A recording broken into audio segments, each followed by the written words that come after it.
میت کو پڑھ کر بخشنا۔ میری والدہ کا جنوری میں انتقال ہوا تھا، ہم ان کے لیے کیا کیا صدقہ جاریہ کر سکتے ہیں؟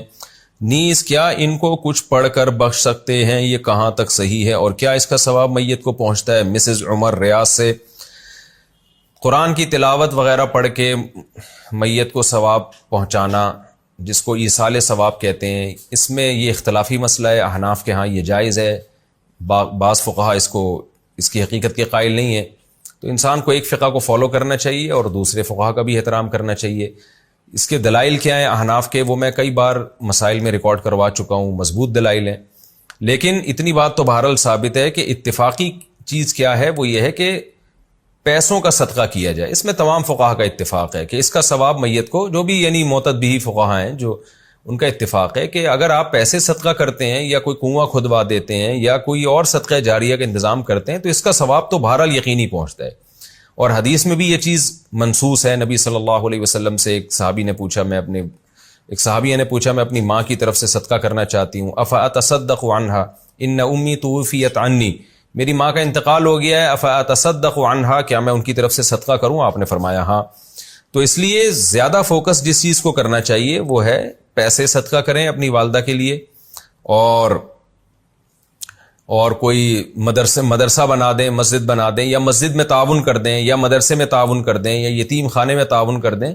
اس طرح سے کوئی بھی صدقہ جاریہ ہو، یا ویسے ہی کوئی صدقہ کسی غریب کی مدد، اور دل میں نیت کر لیں کہ اس کا ثواب میری والدہ کو پہنچے، تو یہ انشاءاللہ آپ کی والدہ کو ثواب پہنچے گا۔ میں بھی دل سے دعا کرتا ہوں اللہ تعالیٰ آپ کی والدہ کی مغفرت فرمائے اور ان کے درجات کو بلند کرے۔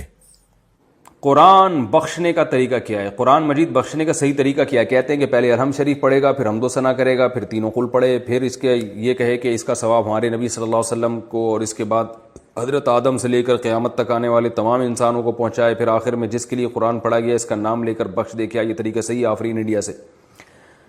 دیکھیں، قرآن بخشنے کا کوئی مخصوص طریقہ صحابہ سے ثابت نہیں ہے، صرف اتنا ثابت ہے کہ نبی صلی اللہ علیہ وسلم نے صدقہ کرنے کا حکم دیا ایک صحابیہ کو کہ وہ اپنی ماں کے لیے صدقہ کریں۔ تو اس سے علماء نے استدلال کیا کہ صدقہ بھی ایک نیکی ہے، تو کوئی بھی نیکی کسی کے لیے بھی کی جا سکتی ہے۔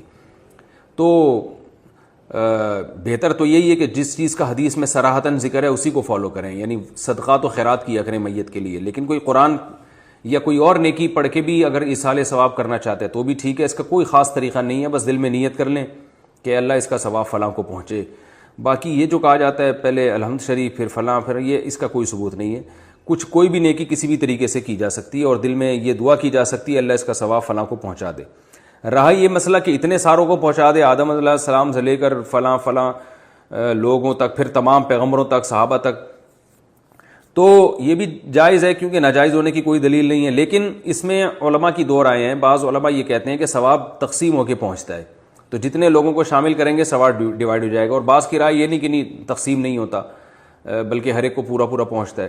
تو ان میں سے کسی بھی مسلک پہ کوئی مضبوط قرآن و سنت سے دلیل کسی کے پاس نہیں ہے۔ کہ اللہ کی رحمت سے امید کی جا سکتی ہے کہ اللہ سب کو سارا ہی ثواب پہنچا دیں، اللہ چاہیں تو ڈیوائیڈ کر کے پہنچا دیں۔ تو اس لیے کوئی ایسا خاص طریقہ نہیں ہے، جس طرح سے چاہیں کر لیں آپ۔ میرا جو اپنا معمول ہے، میں تو یہی کرتا ہوں کہ ایک تو صدقات و خیرات کو فوکس کرتا ہوں، جو میرا جو معمول ہے کہ جو میت کے لیے جو حدیث میں جو چیز منصوص ہے، جو متفقون علیہ، اور اگر قرآن پڑھ کے کرنا چاہیں تو دل میں بس اتنی نیت کہ سورہ فاتحہ پڑھی یا کوئی بھی سورت پڑھ لی، اللہ اس کا ثواب فلاں کو پہنچے، تو سب طریقے ٹھیک ہیں۔